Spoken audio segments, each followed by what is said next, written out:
Okay, this is day 4 of chapter 11. This is the chi-square section of the course.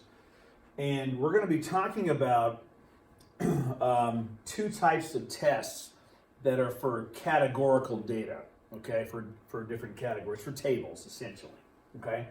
One is called the chi-square goodness of fit, and the other one is just called the chi-square test of significance. This is actually subdivided into two types, and one is a test for homogeneity and one is a test for dependence. I'm not going to get into the subtle difference today because the mathematical difference is exactly the same. Let's just look at it as for use of a full table. Now, for a goodness of fit test, you're going to have a single row or column of data. And you're wondering how that single row or column of data fits a preconceived notion about how that distribution should be laid out, okay? The hypothesis, the HO and HA, there are no symbols. We're just going to use words. So we're going to write for this type, the distribution of this data is as stated or is not as stated. And then most likely, there are variations of this.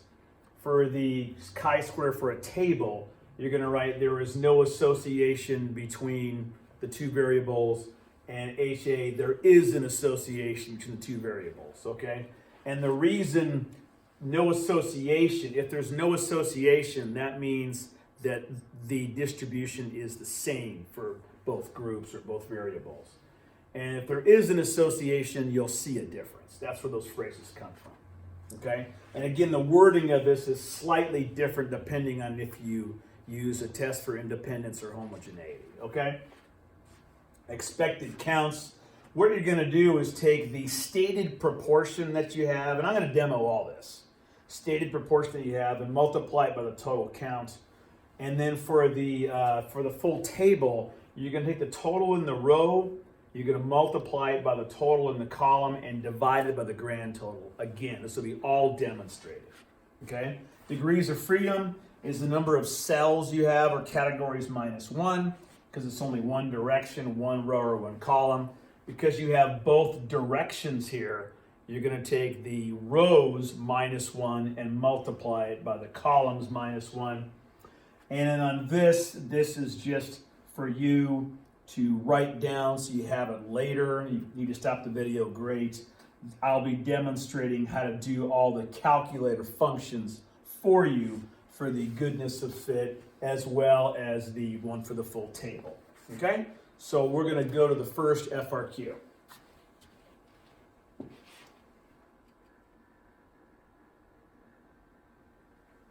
Okay, here's the first one here. All right.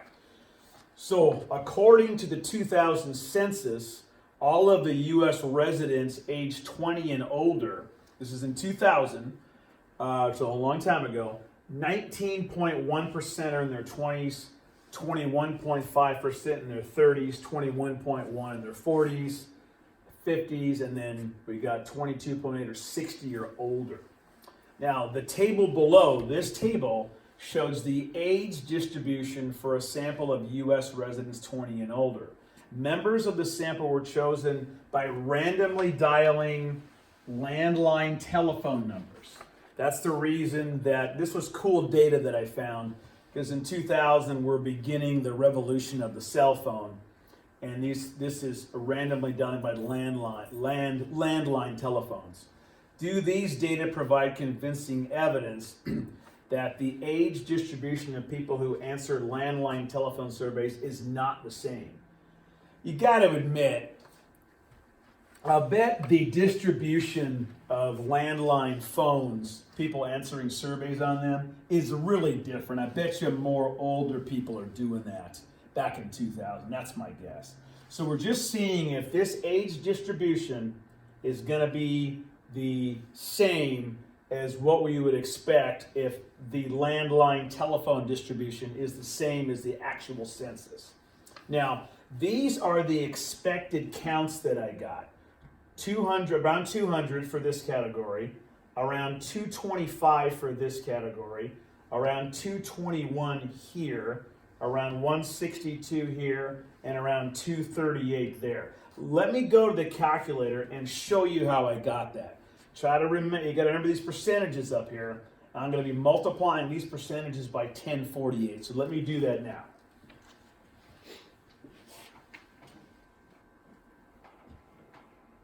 Okay, stat edit. I have previously typed in the numbers from the survey. So at this point, I'm going to type in 1048 and multiply it by 20 and older was 0.191. And there's that number. Then for the next one, I'm going to type 1048, the total of all those, multiplied by the next percentage, which was 0.215. Whoops. Try that again. 1048 times 0.215. Then the next one will be 1048 times 0.211. And the next one will be 1048 times 0.155. The last one for the 60 and older crowd is 1048 times 0.228. Now, if you look at those, you can kind of see what was observed and what would have been expected. And the expected is developed if the proportion of people that use landlines is the same as the overall population proportion. Well, this is a lot higher than that. You can see the older people. And even the second oldest group is a lot higher than that too. So this looks quite different than this.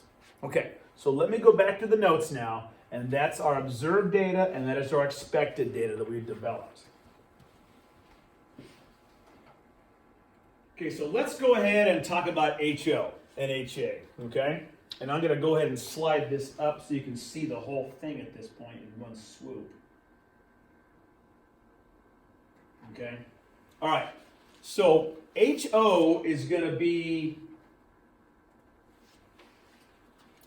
the distribution of U.S. residential ages are as stated, and that they're not as stated. Okay? Now, when we get into the requirements, this is a little bit different. Okay? First, S is the same, assuming we have a representative sample, okay? The population N, we certainly have more than 10,480 U.S. residents. Each age and each landline stuff's independent. The N is different. We're looking for the expected cells to be bigger than 5. And all of them, as I showed you in the calculator, were way bigger than 5, okay? So we've got that. So we got our HOHA, we got our requirements. Now we're going to actually go ahead and draw the distribution out. Let me show you how you're going to do this, okay? The chi-square distribution, as you've already learned, is skewed to the right, okay? And we have to get, come on now.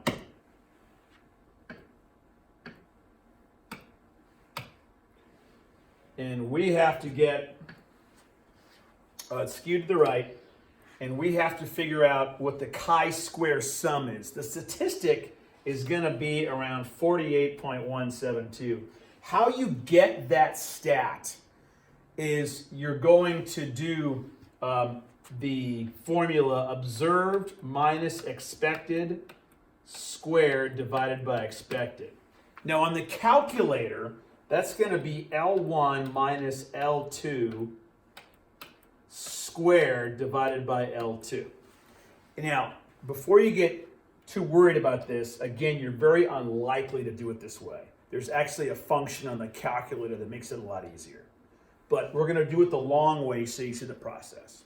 Okay? All right, so let me go to the calculator. Let's go ahead and get this chi-square sum, which we know is around 48.2. Okay? All right, so on the calculator, I'm going to go to my L3. And I'm going to go parentheses L1 mess that up. Stat edit, try that again. So I'm going to go on the L3, I'm going to go parentheses, and then L1 minus L2. Now that is observed minus expected. Then I'm going to square it, and I'm going to divide by L2. O minus E squared divided by E. Okay? Hit enter. And then if you add those up, it will make around 47.2 if you add these particular numbers up, okay? Then what I'm going to do is I'm going to go to, let's see here, second distribution, second vars, and I'm going to go to chi-square CDF right here. And I'm going to type in the chi-square sum of 47.2. And then this is in the infinity button. I'm going to type in a bazillion. Okay. And the degrees of freedom, there were 5 categories of data. I'm going to go 5 minus 1 and make it 4. And I'm going to hit enter. And I'm going to get a really small p-value, a tiny one. Okay. And that ends up being, the answer is basically 0 in this case. It's essentially 0. All right? So, quick note. I think I added them up wrong. It should have been 48.2 instead of 47.2. My bad. However, you still get a p-value of essentially 0. Now, what you're probably going to do, is you're going to do this completely differently. You're probably going to just use the calculator function on this. So let me show you that, okay? Once you have the data typed in, you're going to go on your calculator, you're going to go stat and then an arrow over to tests. And then you're going to go to chi-squared GOF. Right there. Hit enter. And because I've already typed in my observed data in L1 and my expected data in L2, and I'm telling it that the degree of freedom is 4, I'm going to go ahead and draw this out. Okay? And there we go. 48.2, and I originally said, I think I added them up wrong the first time. 48.2 with a p-value of 0. All right. This is a solid reject HO. Reject HO. We have significant evidence to suggest that the distribution of landlines is different than the ages of the population in the 2000 census. Okay? Now, we don't do confidence intervals for chi-square, so you're off the hook on that. All right, let's do the second kind of problem. All right, the second kind of problem, and this is a pretty cool problem. It's a little bit involved here. This is kind of a neat topic here. Medicines and depression. This is a hot button issue in our culture. There is a Zoloft is a medicine that's developed by medical companies. St. John's wort is an herb. So a long time ago, there was a study that reported the results of a study to see if the herb, St. John's wort, is effective in treating moderately severe cases of depression. The study involved 338 subjects who were being treated for major depression. The subjects were randomly assigned to receive one of 3 treatments. St. John's wort, Zoloft, which is a prescription drug, and placebo, of course, which is just a sugar pill, for an 8-week period. The table below summarized the experiment. Now, full response meaning you feel a lot better. Partial response, I feel somewhat better. And no response, I still feel depressed. That's reported here. These are all self-reported. There's no numeric way to do this, which is why when you don't have a numeric way, you have counts here, which is the need for a chi-square test. If this could be numerized, you'd probably be running a 2-sample t-test or something like that. All right, so these are our 3 drugs. These are all responses. Is there a relationship here? Let's just look at it real quick. Well, placebo had no responses. A lot of them had no response over an 8-week period. Placebo actually had a full response quite a few times. So this is kind of interesting. So, okay, fine. Now, before we actually run the test, I want to take you through some other processes that could be kind of interesting. One might be to calculate the conditional distribution in percentages of the type of response for each treatment. So I just put these in percentages just so you could see. It looks like the no response is kind of similar. Zoloft was a little bit lower. A full response was highest in placebo, and then a partial response was highest in Zoloft. It's just kind of neat to look at it like this. Then I asked the students to make a segmented bar graph. This is often a part of any statistical procedure, so you can visually see these things, okay? So I put those percentages in a segmented bar graph, and then I just had the kids comment on it, okay? The kids comment on it. So you could do that very easily. And then I said to compare the two distributions, and I pretty much pointed out the things that I had pointed out in the table. You can go ahead and stop the video and read these if you'd like, okay? So this is just kind of some stuff to get all my students kind of on board to what's going on in this problem. But what we really want to know is there association between these treatments, or are all the treatments kind of producing similar results, okay?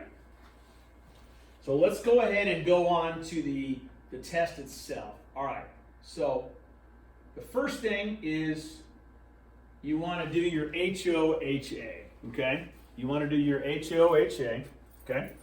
And HO, there is no association between treatments and responses. If there's no association, then the numbers are going to come out roughly the same. And remember, equals the same as always HOHA. And then HA, there is an association between them, okay? Now we're going to go ahead and write up the requirements up here myself. We're going to have our assumptions, okay? We're going to assume the following. One, that we have a representative sample.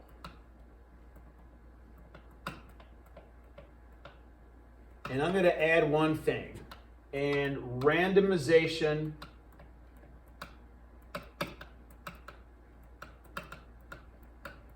of treatments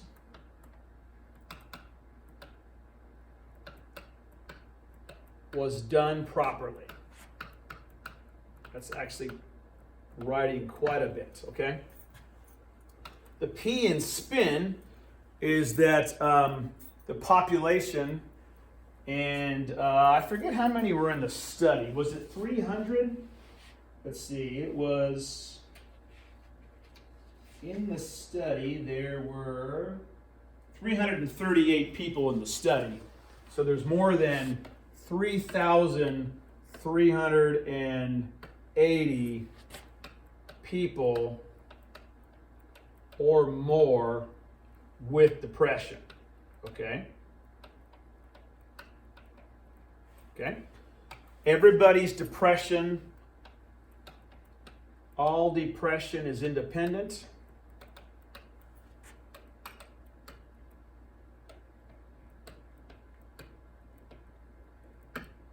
Okay?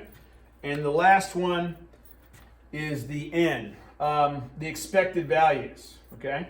Here are the expected counts right here. Now, I'm going to explain how you do the expected counts, and then I'm going to show you a nice trick on the calculator to do it, okay? So I believe all those expecteds are bigger than 5. So all expected values, I should say, greater than 5. Okay, so those are my requirements. I've gotten that dialed in, okay? Now, how you get these numbers, what you do is, let me go back up here to this. What you do to get the expected values is, for this one, for example, for this particular number, let me highlight this, okay? this number 27 is this column and this row, okay? So what you want to do is you're going to take the total here and multiply it by the total here, and then divide by the table total down there. Okay, so it's the column total times the row total divided by the table total. Let me give you another example on that, okay? Another example would be, let's say we're doing the number 26 right here. So I'm going to take the row total, column total. So whatever this total is, I'm going to multiply it by this total and divide it by the table total down there. Now there's no reason to do it by hand because the calculator will do it for you, okay? So let me show you probably the easiest way to do this, okay, for this one, okay? Okay. So in order to get the calculation done, what you're going to do is you're going to go to second matrix and slide over to edit and then hit A right there. And then you're going to type in the observed values. Those are the observed values. I'm actually not going to type in the expected values because I'm going to run the test first, and then I'm going to go back and get the expected values. So I'm going to go second quit, then I'm going to go stat and arrow over to tests, okay? And I'm going to do not the goodness of fit test, but the other one that just says chi-square. Coming right there. See those two? There's the chi-square test. All right. Now, the observed is going to be matrix A. The expected is going to be matrix B. Even though I didn't type anything in it, it'll do it for me. Okay? So here's going to be my draw function right there. Okay. So the chi-square sum was 8.72 with a p-value of 0.0685. Okay? So I'm going to draw that out on this. I'm going to go back to the question sheet here. Okay? So,